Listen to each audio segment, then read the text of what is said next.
Chapter 244. The company returns to the city and the house of Lamech. The tumult. Enoch's good advice and Lamech's effective explanation to the people. 1st February 1843.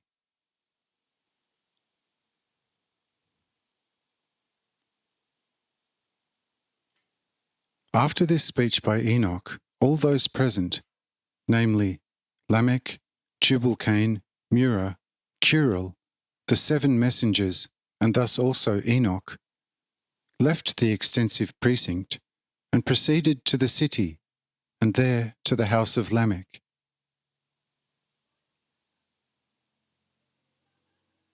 When this company left the garden of God, as later on the temple precinct was called, wanting to proceed to the city, behold, it was stopped by the people. For they missed the previously seen young, glorious man, and, not having seen him leave the temple, nor seeing him now among the company, they suspected Lamech and his company of maybe having locked him up in the temple, where he would have to starve and perish. When Lamech saw that the people kept becoming more violent and pushed against Lamech, shouting, "Lamech, you old bloodthirsty villain, you old tyrant, give us back the glorious man, or else we tear you to pieces," he became extremely afraid, so much so that he shouted to Enoch, "Enoch, you mighty friend of the Lord, do you not see our great calamity? Must I now perish? I entreat you, advise on how we may here escape the hands of the raging people." Thereupon Enoch turned to Lamech and said to him, "O you of little faith! Are you not holding the keys in your hand? Tell the foolish people to go with you and fetch the young glorious man from the temple. Once they will convince themselves that there is no longer a man there, they will surely settle down, and we shall be able to go home unhindered. So do this. Amen."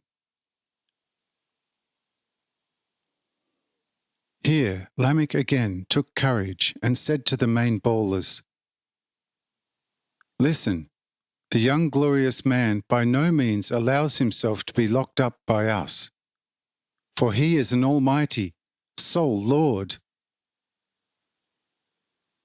Only his holy name was left behind in this temple.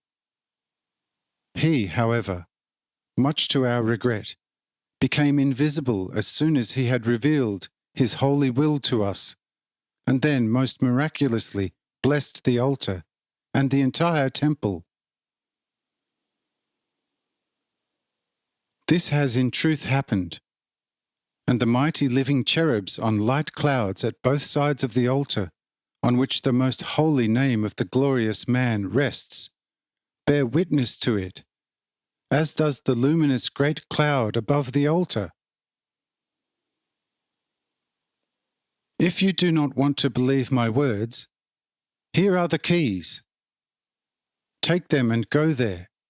Search the temple and then bring the glorious man here. And he shall then, before your eyes, take his revenge on me. If you do not find him, you will surely believe that it is as I have told you, and will no longer be able to hold anything against me. But take care that your hearts are pure. Otherwise you would fare badly when you approach the temple."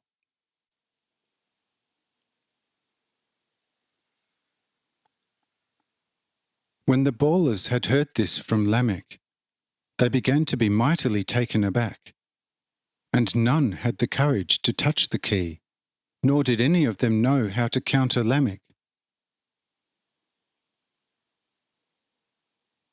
Lamech now asked them in a serious tone of voice, saying, "Well, why are you tarrying?